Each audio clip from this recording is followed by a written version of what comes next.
चलिए next news देखते हैं। इस समाचार में हमको बात करनी है इंडियन इंस्टीट्यूट ऑफ मैनेजमेंट के बारे में। तो समाचार ये है कि लोकसभा में एक बिल पास किया गया है जिसका नाम है Indian institute of management amendment bill 2025 और इसके तहत असम में, या फिर यूँ बोलना चाहिए कि असम के गुवाहाटी में आईआईएम खोलने का रास्ता जो है वो साफ हो गया है। एंड अब असम के गुवाहाटी में आईआईएम की स्थापना की जाएगी, आईआईएम जो है बनाया जाएगा।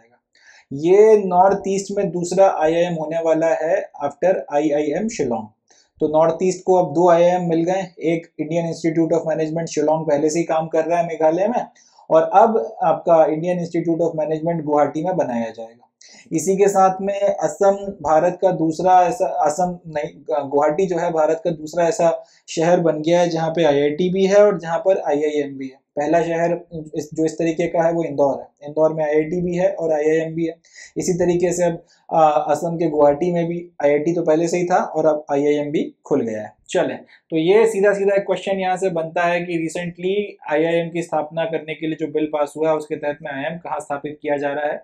असम या स्टेट्स के नाम अगर पूछे जाते हैं और अगर शहर के नाम पूछे जाते हैं तो गुवाहाटी में स्थापित किया जा रहा है। ये अपने को याद रखना है। इससे ज़्यादा यहाँ से कुछ काम का है नहीं, एक सीधा सीधा क्वेश्चन बनेगा। दूसरा ये पूछ सकते हैं कि ये जो आईआईएम बनाया जा रहा है ये नॉर्थ ईस्ट का पहला आईआईएम है, तो जवाब है नहीं, दूसरा है, पहला मेघालय के शिलोंग में खुल चुका है। चले, that's it from this news, आगे बढ़ते हैं।